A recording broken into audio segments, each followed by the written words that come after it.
Chapter XXI, Last Day. Charlotte and Wilbur were alone. The families had gone to look for Fern. Templeton was asleep. Wilbur lay resting after the excitement and strain of the ceremony. His medal still hung from his neck. By looking out of the corner of his eye, he could see it. "Charlotte," said Wilbur after a while, "why are you so quiet?" "I like to sit still," she said. "I've always been rather quiet." "Yes, but you seem specially so today. Do you feel all right?" "A little tired, perhaps, but I feel peaceful. Your success in the ring this morning was, to a small degree, my success. Your future is assured. You will live secure and safe, Wilbur. Nothing can harm you now.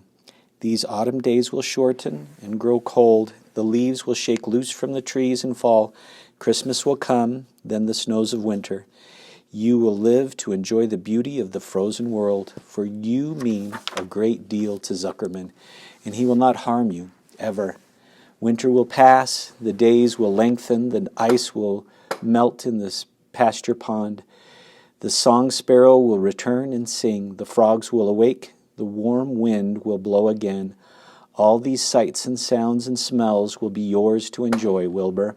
This lovely world, these precious days." "Hip, hip, hooray!" Charlotte stopped. A moment later, a tear came to Wilbur's eye.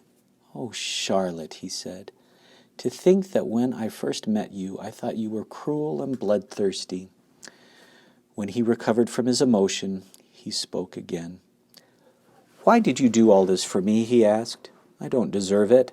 I've never done anything for you." "You have been my friend," replied Charlotte. "That in itself is a tremendous thing. I wove my webs for you because I liked you. After all, what's a life anyway? We're born, we live a little while, we die. A spider's life can't help being something of a mess with all this trapping and eating flies. By helping you, perhaps I was trying to lift up my life a trifle. Heaven knows anyone's life can stand a little of that." "Well," said Wilbur, "I'm no good at making speeches. I haven't got your gift for words. But you have saved me, Charlotte, and I would gladly give my life for you. I really would." "I'm sure you would, and I thank you for your generous sentiments." "Charlotte," said Wilbur, "we're all going home today. The fair is almost over. Won't it be wonderful to be back home in the barn cellar again with the sheep and the geese? Aren't you anxious to get home?" Hip, hip, hooray. For a moment, Charlotte said nothing. Then she spoke in a voice so low Wilbur could hardly hear the words. "I will not be going back to the barn," she said. Wilbur leapt to his feet. "Not going back?" he cried. "Charlotte, what are you talking about?" "I'm done for," she replied. "In a day or two I'll be dead. I haven't even strength enough to climb down into the crate. I doubt if I have enough silk in my spinnerets to lower me to the ground." Hearing this, Wilbur threw himself down in an agony of pain and sorrow. Great sobs racked his body. Hip, hip, hooray. He heaved and grunted with desolation. "Charlotte," he moaned. "Charlotte, my true friend." "Come now, let's not make a scene," said the spider. "Be quiet, Wilbur. Stop thrashing about." "But I can't stand it," shouted Wilbur. "I won't leave you here alone to die. If you're going to stay here, I shall stay too." "Don't be ridiculous," said Charlotte. "You can't stay here. Zuckerman and Lurvy and John Arable and the others will be back any minute now, and they'll shove you into that crate and away you'll go. Besides, it wouldn't make any sense for you to stay.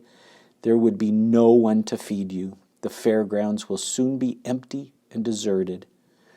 Wilbur was in a panic. He raced round and round the pen. Suddenly he had an idea. He thought of the egg sack and the 514 little spiders that would hatch in the spring. If Charlotte herself was unable to go home into the barn, at least he must take her children along. Wilbur rushed to the front of his pen. He put his front feet up on the top boards and gazed around. Hip hip hooray. In the distance, he saw the Arables and the Zuckermans approaching. He knew he would have to act quickly. "Where's Templeton?" he demanded. "He's in his corner under the straw, asleep," said Charlotte.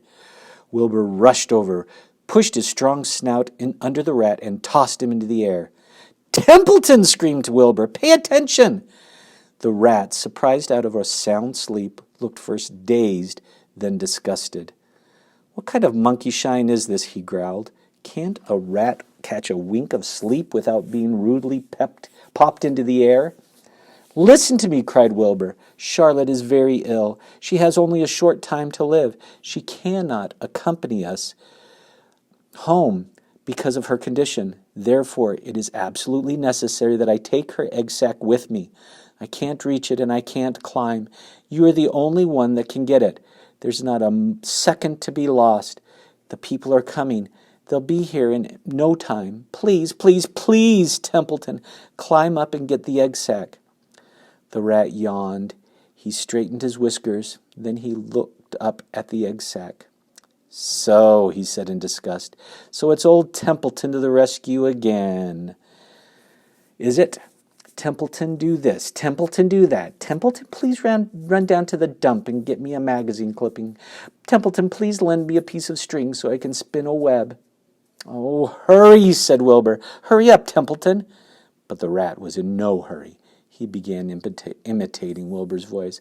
"So it's 'hurry up, Templeton,' is it?" he said. "Ho, ho! And what thanks do I ever get for these services, I would like to know? Never a kind word for old Templeton. Only abuse and wisecracks and side remarks. Never a kind word for a rat." "Templeton," said Wilbur in desperation, "if you don't stop talking and get busy, all will be lost, and I will die of a broken heart. Please climb up." Templeton lay back in the straw. Lazily, he placed his forepaws behind his head and crossed his knees in an attitude of complete relaxation. "Die of a broken heart," he mimicked. "How touching. My, I notice that it's always me you come to when in trouble. But I've never heard of anyone's heart breaking on my account. Oh, no, who cares anything about old Templeton?" "Get up!" screamed Wilbur. "Stop acting like a spoiled child." Templeton grinned and lay still. "Who made trip after trip to the dump?" he asked. "Why, it was old Templeton. Who saved Charlotte's life by scaring that Arable boy away with a rotten goose egg? Bless my soul, I believe it was old Templeton. Who bit your tail and got you back on your feet this morning after you had fainted in front of the crowd? Old Templeton. Has it ever occurred to you that I am sick of running errands and doing favors? What do you think I am, anyway, a rat of all work?" Wilbur was desperate. The people were coming, and the rat was failing him. Suddenly he remembered Templeton's fondness for food. Hip hip hooray. "Templeton," he said, "I will make you a solemn promise. Get Charlotte's egg sac for me, and from now on I will let you eat first when Lurvy slops me. I will let you have your choice of everything in the trough, and I won't touch a thing until you're through." The rat sat up. "You mean that?" he said. "I promise. Cross my heart." "All right, it's a deal," said the rat. He walked to the wall and started to climb. His stomach was still swollen from last night's gorge. Groaning and complaining, he pulled himself slowly to the ceiling. He crept along till he reached the egg sac. Charlotte moved aside for him. She was dying, but she still had strength enough to move a little. Then Templeton bared his long, ugly teeth and began snipping the threads that fastened the sack to the ceiling. Wilbur watched from below. "Use extreme care," he said. "I don't want a single one of those eggs harmed." "This stuff sticks in my mouth," he complained the rat.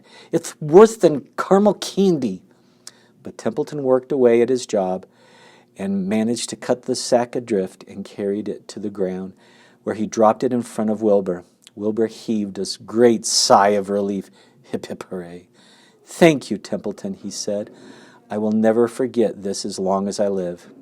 "Neither will I," said the rat, picking his teeth. "I feel as though I've eaten a spool of thread." "Well, home we go."